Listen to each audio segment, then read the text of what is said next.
Captain Jake Morrison stood on the bridge of Earth Defense Station, Luna watching the morning shift change, when the alarms began screaming across every console in the command center. The massive viewing screen that normally showed peaceful stars and distant planets suddenly filled with something that made his blood run cold. Ships were appearing at the edge of the solar system, but these were not the sleek vessels that Earth scientists had always imagined aliens would fly. These ships looked broken and desperate, with hull breaches trailing atmosphere into space and engines that flickered like dying candles. "Sir, we're getting signals from the unknown vessels," called out Lieutenant Sam Carter from the communications station. Her voice was steady, but Jake could hear the tension underneath. "They're broadcasting on every frequency we know, and some we don't." Jake moved to stand behind her chair as more ships continued to appear from whatever impossible journey had brought them here. The vessels were enormous compared to anything Earth had ever built, with some stretching for miles across the void. Yet despite their size, they moved like wounded animals, seeking shelter from a storm that Jake could not yet see. "Can you understand any of the signals?" Jake asked, while watching the growing fleet of damaged ships position themselves in what looked like a defensive formation around Earth's outer planets. "That's the strange part, sir," Sam replied while adjusting her headset. "The computer is saying these signals contain over 300 different languages, and it's translating most of them. They're all saying the same thing, though. They want to talk to whoever is in charge of Earth, Admiral Lisa." Carter's voice crackled through the station's communication system from Earth United Defense Command headquarters. "Morrison, I need you to maintain position and keep monitoring those ships.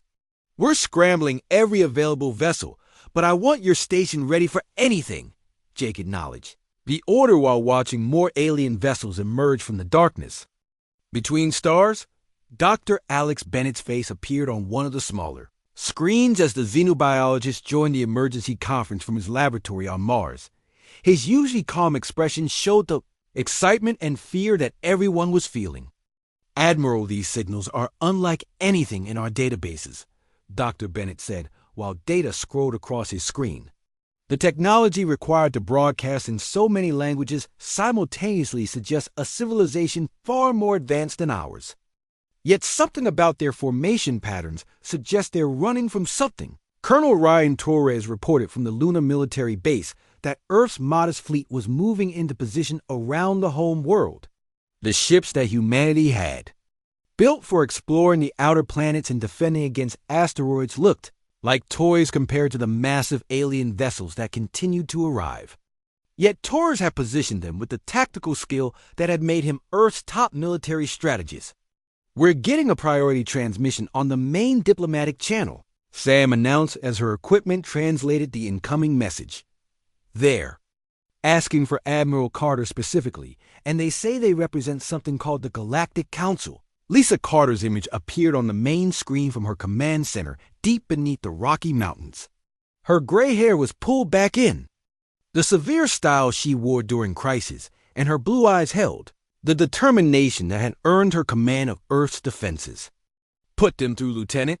The alien voice that emerged from the speakers was unlike anything any human had ever heard. It seemed to come from multiple beings speaking in harmony, yet the universal translator made their words clear. "Admiral Carter of the planet Earth, we are Ambassador Zethkri of the Altarian Empire, speaking for the Emergency Council of the Galactic Federation. We come to your system not as conquerors, but as refugees seeking sanctuary and aid." Jake felt the hairs on his arm stand up as the impossible words continued. "We represent the survivors of over 10,000 civilizations that once filled this galaxy with peace and prosperity. We have traveled here because our greatest scientists and strategists have determined that your species may be our only hope. For survival," Dr. Bennett leaned forward in his laboratory as he processed what they were hearing. "Hope for survival," he repeated quietly. What could threaten civilizations advanced enough to cross the galaxy? The alien ambassador seemed to hear his question through the open channel. "Dr. Bennett, your reputation as a student of life has reached even our distant worlds. What threatens? U.S. is something that has already consumed half the galaxy. We call them the Devourers, and they turn entire star systems into lifeless void. They cannot be reasoned with or negotiated with. They exist only to consume and destroy Admiral Carter's voice cut through the stunned silence that followed. Ambassador Zethkri, you say we may be your only hope. Why would an advanced galactic civilization need help from a species that has barely left its own solar system? Because Admiral Carter, the alien replied with what sounded like desperate hope. Your species has retained something that every other civilization in the galaxy evolved beyond millions of years ago. You still know how to wage war. Ambassador Zethkri materialized in the United Nations Assembly Hall through technology that made even Earth's best scientists gasp in wonder. The being stood nearly 8 feet tall, with skin that seemed to shift between silver and blue and eyes that held the weight of watching civilizations die. President Maria Santos sat at the head of the emergency session while representatives from every nation on Earth listened to words that would change humanity forever. Your species is unique in ways you cannot imagine, Zethkri began while holographic displays showed the scope of galactic civilization. Every race that achieved interstellar travel followed the same evolutionary path. We grew beyond violence and conflict, believing that intelligence meant the end of war. We were wrong, General. Chris Wade studied the tactical data that the aliens shared with growing amazement. The Galactic Federation possessed weapons that could destroy planets and shields that could stop stars from burning. Yet they had been helpless against an enemy that simply consumed everything in its path. Dr. Sophie Miller worked frantically at her portable computer, analyzing the energy patterns that the Devourers used to strip worlds bare. The creatures you call Devourers move through space like locusts, Zethkri continued as the holographic display showed solar systems going dark one by one. They arrive without warning, and within hours, every form of life is gone. Our greatest. Fleets fired upon them with weapons beyond your comprehension, yet nothing could slow their advance. Commander Tony Blake raised his hand from his position with the other military observers. His experience leading Earth's deep space reconnaissance missions had taught him to ask the hard questions that others miss. Ambassador, you say these Devourers consumed half the galaxy. How long did this take? 3 of your years, came the reply that sent shivers through every person in the assembly hall. They began at the galactic rim and moved inward, consuming everything. Billions of years of civilization and culture reduced to empty space in less time than your species has known about electricity. President Santos leaned forward as she processed the implications of what they were hearing. You mentioned that we retained something other species evolved beyond. Please explain what you mean by our ability to wage war. Zethkri's form seemed to shimmer as emotions that had no human equivalent crossed the alien's features. Every advanced species in the galaxy reached a point where violence became impossible.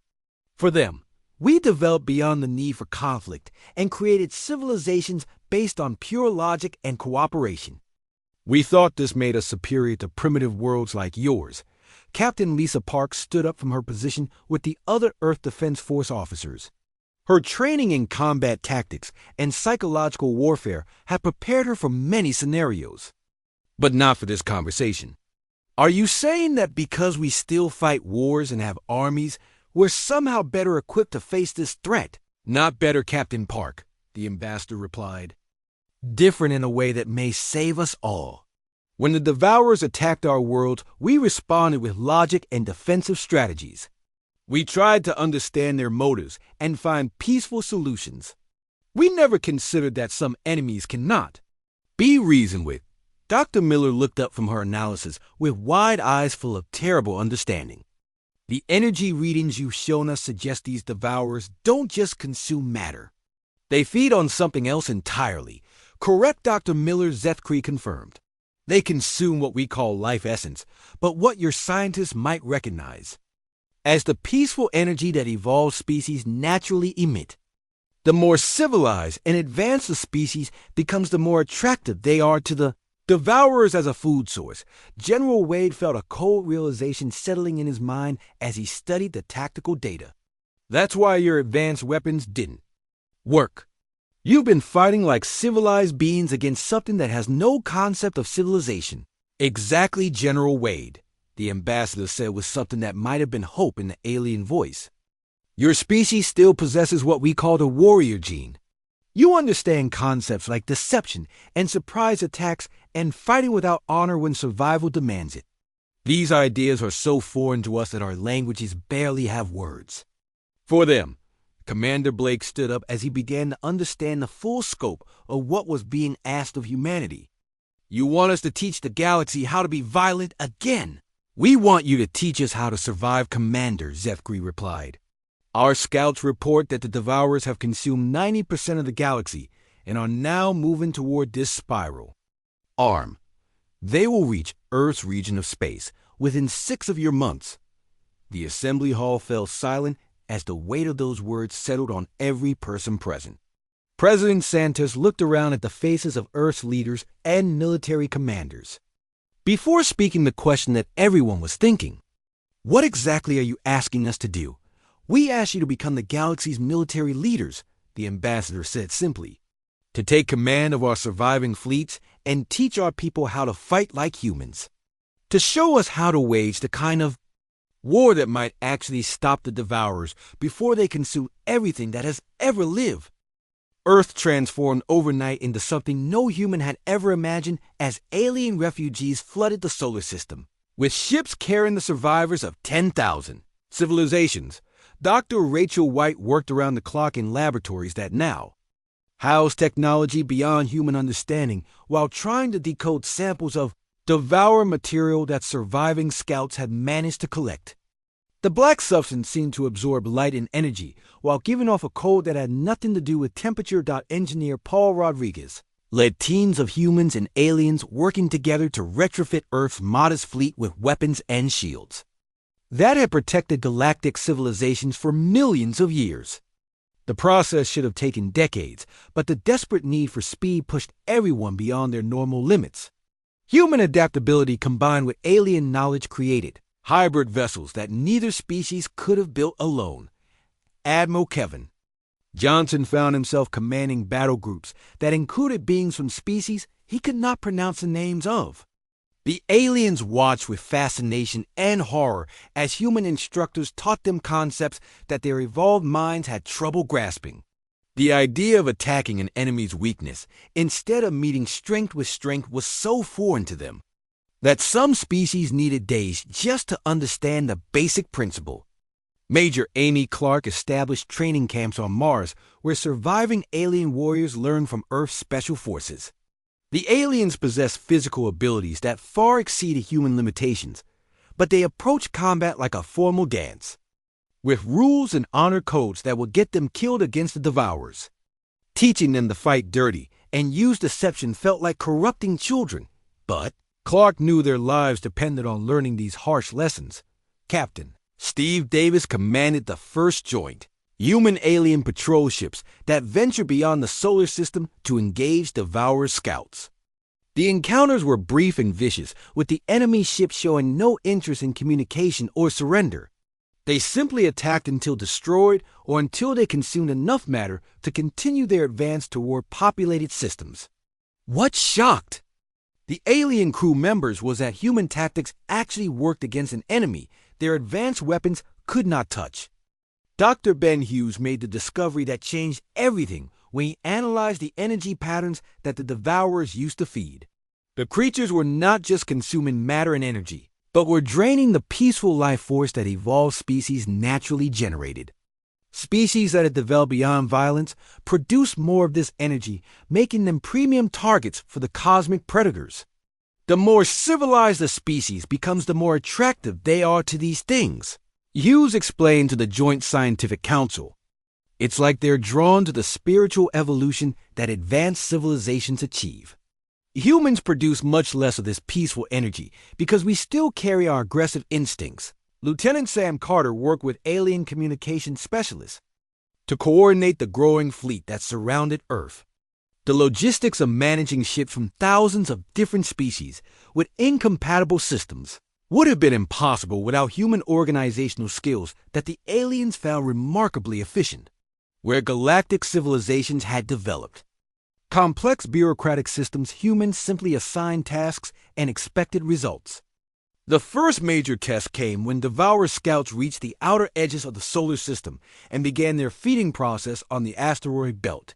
Captain Luke Mitchell led a combined force of human marines and alien soldiers in the first ground combat against the enemy.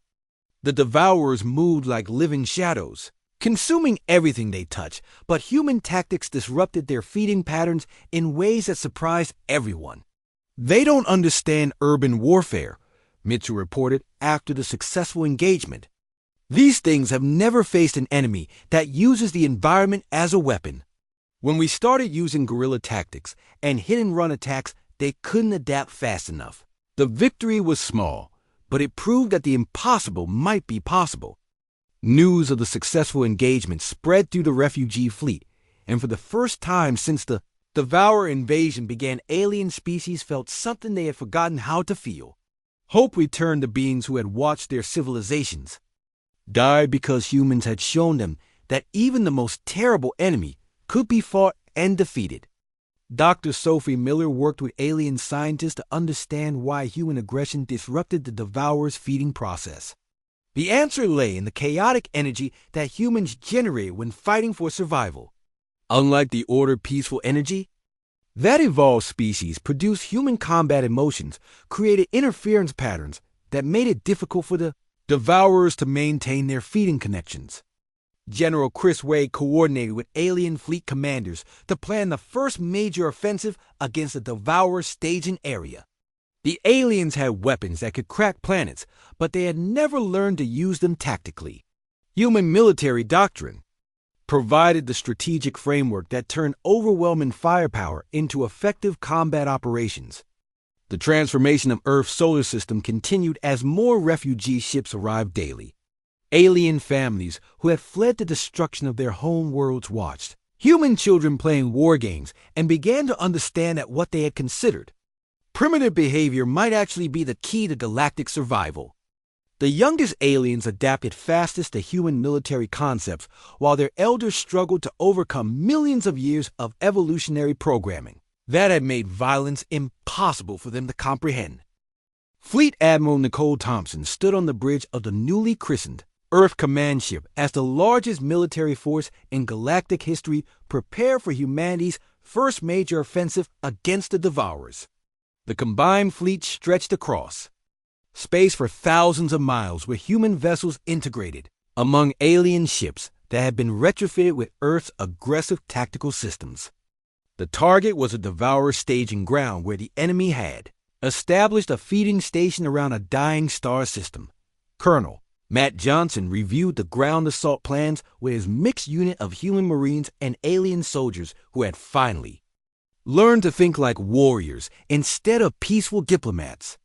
The aliens still struggle with concepts like ambush tactics and psychological warfare, but their natural abilities combined with human training created soldiers unlike anything the galaxy had ever seen.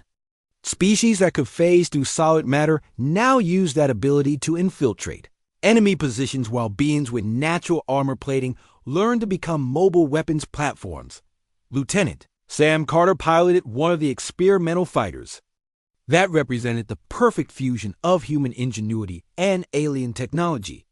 The ships could move faster than anything Earth had ever built, while carrying weapons that could punch through planetary shields. But they were flown with human aggression and unpredictability that confused enemy targeting systems. The Devourers computed optimal defensive responses based on logical attack patterns, but humans rarely attacked in ways that made logical sense. Dr. Emma Torres monitored the energy readings from her position aboard the science vessel as the fleet approached the target system. Her research had revealed that human emotional intensity actually created interference patterns that disrupted Devourer feeding mechanisms. The more angry and determined human warriors became, the more difficult it was for the enemy to maintain their energy connections to consume matter. "All units report ready for combat operations," announced Captain Roy Anderson from his position coordinating the tactical network that linked every ship in the massive fleet. The system combined human battlefield communication protocols with alien technology, creating a command structure that could adapt to changing conditions faster than any previous galactic military organization. The Devourer staging ground came into view as something that defied every natural law that the Allied scientists understood. The enemy had somehow contained the energy of an entire star system and was using it to power massive conversion facilities that turned consumed matter into more Devourers. Streams of dark energy flow between installations that existed partially outside normal space, making them nearly impossible to target with conventional weapons. Begin Operation Thunderstrike, Admiral Thompson ordered as the human battle plan went into effect. Instead of the direct frontal assault that every galactic civilization had attempted to stop, Earth forces split into multiple groups and began attacking from unexpected angles while using the system's asteroid fields and planetary debris as cover. Colonel Johnson led the first wave of ground forces against the Devourer processing station built inside a hollowed-out planet. The enemy defenders moved like living darkness, but they had never faced opponents who used explosives and chemical weapons alongside energy-based attacks. Human military engineering had created weapons specifically designed to disrupt the energy patterns that held Devourer installations together. Target the feeding conduits with plasma charges, Johnson ordered as his mixed forces fought their way through installations that seemed to exist in multiple dimensions simultaneously. The aliens in his unit had learned to suppress their natural instincts for honorable combat and instead focus on causing maximum damage to enemy infrastructure. Lieutenant Carter's fighter squadron engaged Devourer interceptors in space combat that resembled nothing in any galactic military manual. The enemy ships moved in perfect formation, using tactics based on mathematical optimization, but human pilots flew like they were personally angry at every Devourer in the galaxy.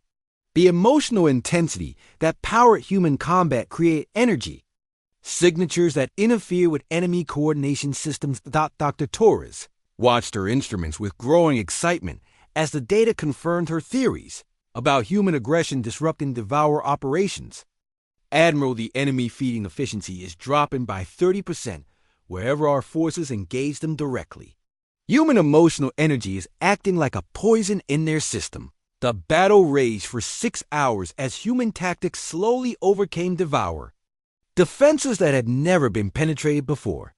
Captain Luke Mitchell's urban warfare specialist used the interior of the processing station like a three-dimensional battlefield, creating ambush and flanking maneuvers that the enemy could not predict or counter effectively.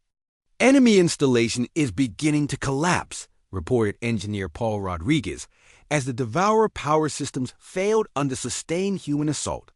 Their energy conduits can't maintain stability when exposed to the interference patterns our weapons. Air generating, Admiral Thompson watched the tactical display as the impossible became reality.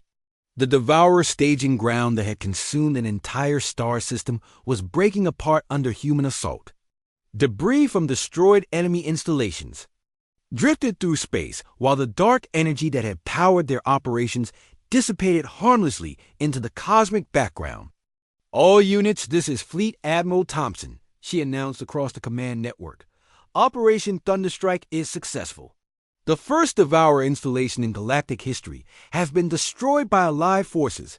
The cheers that erupted across the fleet came from beings representing thousands of species who had never believed they would see this day. For the first time since the Devourer invasion began, an enemy position had been taken and held. The victory proved that humanity's primitive warfare could accomplish what millions of years of advanced civilization could not.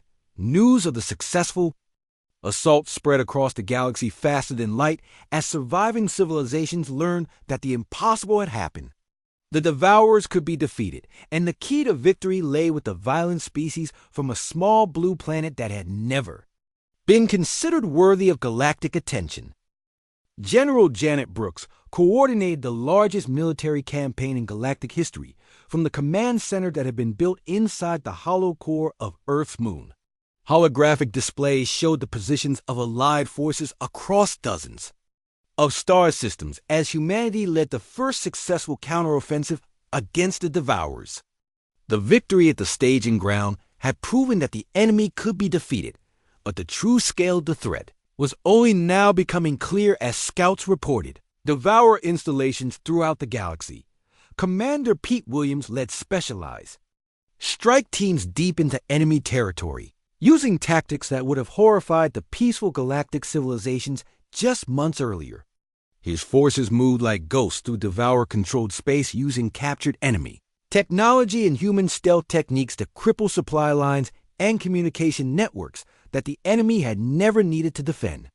The Devourers had never faced opponents who attacked infrastructure instead of meeting them in direct combat. Dr. Lisa Garcia worked in laboratories that combined the best of human and alien science to create weapons that turned human emotional intensity into directed energy.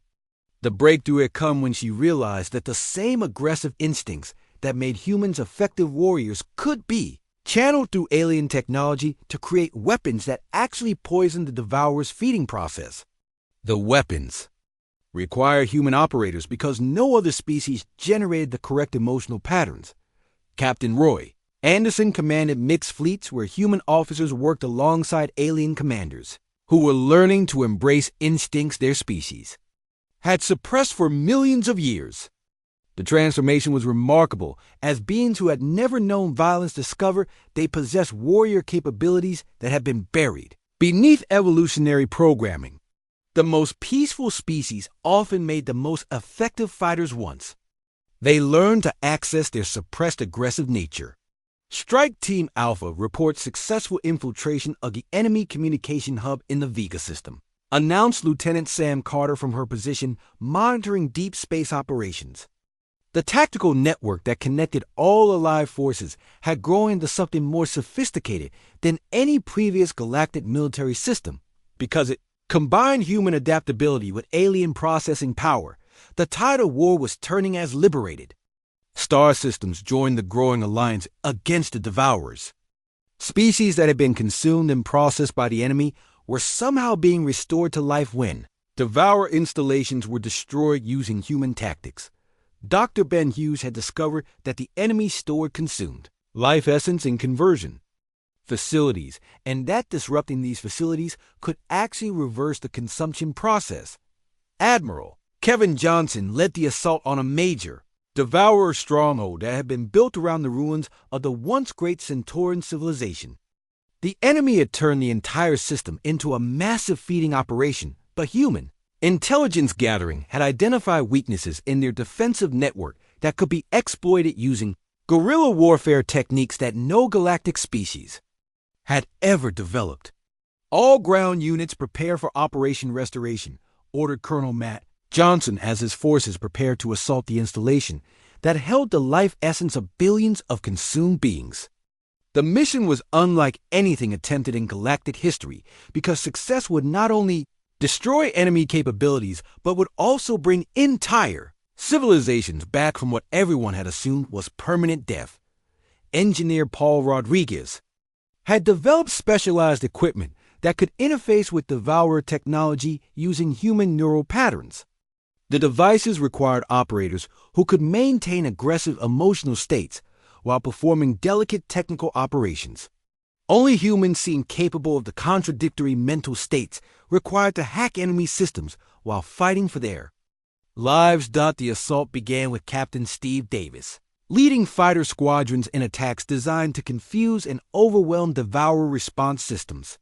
Human pilots had learned to fly in patterns that seemed random, but actually followed psychological principles that exploited weaknesses in enemy coordination algorithms. The Devourers computed optimal responses to logical attack patterns, but human behavior often defied logic entirely. Enemy defenses are fragmenting under sustained assault, reported Major Amy Clark as her ground forces fought their way through installations that existed partially outside normal reality. The aliens in her unit had learned to think like human. Special Forces operators using environment manipulation and psychological warfare against enemies that had never encountered such tactics. Dr. Emma Torres monitored the energy readings as human Weapons disrupted Devour feeding systems throughout. The Stronghold. The enemy installation is beginning to reverse its consumption process, she announced with excitement. We're seeing massive energy releases that match the signatures of restored life essence. The breakthrough came when Commander Tony Blake's infiltration team reached the central processing core and began using human interface techniques to turn the enemy's own technology against them. The Devourer systems have been designed to process the ordered peaceful energy of evolved civilizations, but human chaotic aggression created cascading failures throughout their network. Admiral, we have confirmation of massive life restoration events throughout the system, reported Captain Lisa Park as sensors detected the impossible. Entire planets that had been consumed by the Devourers were reforming as their stored life essence was released from enemy processing facilities. Civilizations that had been considered permanently lost were returning to existence. General Brooks watched the tactical displays as the scope of the victory became clear. Not only had the Allied forces destroyed another major Devourer stronghold, but they had proven that the enemy's consumption process could be reversed.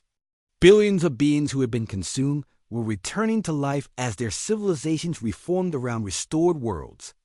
All units, this is General Brooks, she announced across the command network. Operation Restoration is successful. We have confirmed that Devourer consumption can be permanently reversed using human tactical methods. The enemy is not invincible, and death is not final. The news spread across the galaxy as surviving civilizations realized that victory was not only possible, but that lost loved ones and entire species could be brought back from consumption. The psychological impact on both Allied forces and the enemy was enormous as the Devourers faced opponents who could undo their primary weapon while their victims discovered hope where none had existed before. Admiral Jake Morrison commanded the combined galactic fleet as it approached the center of the galaxy where the Devourer mothership had been consuming the energy of the central black hole itself. The massive enemy vessel stretched across space for thousands of miles and seemed to exist in multiple dimensions, simultaneously as it fed on the fundamental forces that held the galaxy together. Every civilization that had ever existed was represented in the Allied fleet that humanity now led into the final battle. The mothership was surrounded by defensive installations that had been built from the consumed remains of the galaxy's greatest civilizations. Dr. Alex Bennett worked frantically to analyze the energy patterns that connected the mothership to its feeding source while Captain Tony Blake led reconnaissance missions that probed the enemy's seemingly impenetrable defenses. The intelligence they gathered revealed the true scope of what the Devourers had become over millions of years of consuming civilizations. The energy readings aren't like anything we've encountered, Dr. Bennett reported from his analysis station. This mothership isn't just consuming matter and energy from the black hole. It's feeding on the fundamental life force of the galaxy itself. If we don't stop it, the entire galaxy will become a lifeless void within days, General Chris Ray coordinated. The most complex military operation in galactic history, as human tactics were scaled up to face an enemy installation the size of a solar system. The Devourers had never needed to defend their mothership because no previous civilization had possessed the aggressive instincts necessary to mount an assault against impossible odds. Every species that had encountered it had tried to negotiate or find peaceful solutions. Commander Pete Williams led the infiltration teams that would attempt to breach the mothership's core while the main fleet engaged its defenses. His forces included volunteers from every surviving species who had learned human special operations techniques and were prepared to sacrifice themselves to save the galaxy. The mission required them to fight their way through installations that existed outside normal reality. All units prepare for Operation Final Strike, announced Admiral Morrison as the fleet moved into attack formation. The plan was pure human military doctrine adapted for galactic-scale warfare. Instead of attempting to destroy the mothership directly, they would target its feeding connections to the black hole, while simultaneously disrupting its processing systems from within. The battle began with Captain Lisa Park leading fighter squadrons in attacks designed to draw the motherships defensive systems away from the infiltration points. The enemy responded with weapons that warped space and time. But human pilots had learned to fly using instinct and emotion rather than logic and computer assistance. Their unpredictable flight patterns confused targeting systems designed to track rational opponents. Dr. Lisa Garcia monitored the energy disruption weapons as they began interfering with the mothership's feeding process. The weapons channeled human aggressive emotions through alien technology to create interference patterns that acted like poison in the Devourer system. The mothership's massive size meant that small disruptions could cascade into system-wide failures if targeted correctly. Commander Williams fought his way through the mothership's interior with alien allies who had learned to think like human warriors. The internal structure defied physical laws with corridors that led in impossible directions and chambers that existed in multiple dimensions simultaneously. Only human psychological warfare techniques allowed them to navigate defenses designed to confuse logical minds. "We've reached the central processing core," Williams reported as his team encountered the heart of the Devourer mothership. The chamber contained something that no one had expected to find. At the center of the installation was a being that had once been like the other galactic species, but had been transformed by millions of years of consumption into something terrible and powerful. Dr. Bennett's analysis revealed the shocking truth. As data flowed back from the infiltration team, Admiral, the Devourers aren't just mindless consumers. The mothership is controlled by the remnants of the galaxy's first civilization. They turned to consuming others after their own evolution led them to a dead end of perfect peace and stagnation. The entity at the mothership's core spoke through systems that translated its thoughts into words that the Allied forces could understand. "We became what you call Devourers because we discovered that perfect civilization leads to perfect death. We sought worthy opponents for millions of years, hoping someone would either defeat us or prove themselves capable of leading the galaxy. Better than we did, Captain Tony Blake made the decision that would define humanity's role in galactic history. Instead of destroying the Devourer core, he offered something that no previous civilization had ever considered. We challenge you to honorable combat. If you truly seek worthy opponents, then face us as warriors instead of hiding behind consumption and destruction." The transformation that followed changed the nature of the final battle as the Devourer mothership began converting its feeding systems into combat platforms. The entity that controlled it had been waiting for millions of years for someone to offer the chance for redemption through honorable warfare instead of the hollow victory of consumption. Admiral Morrison coordinated the fleet as the battle became something unprecedented in galactic history. Instead of trying to destroy each other, the Allied forces and reformed Devourers fought together against the true enemy that had been hiding behind the consumption. The real threat was the despair and stagnation that had driven the first civilization to become destroyers. The final victory came not through destruction, but through transformation as human military codes provided a framework for the former Devourers to find purpose through protection instead of consumption. The galaxy's first civilization became its guardians, working alongside humanity to ensure that no future species would face the choice between stagnation and destruction. Earth was granted leadership of the new Galactic Council, not through conquest, but through demonstrating that true strength lay in knowing when to show mercy even to the greatest enemies. The final scene showed children from hundreds of species learning human military history alongside lessons in diplomacy as the galaxy prepared to face whatever challenges the universe might bring, with both the wisdom to seek peace and the strength to fight for it when necessary.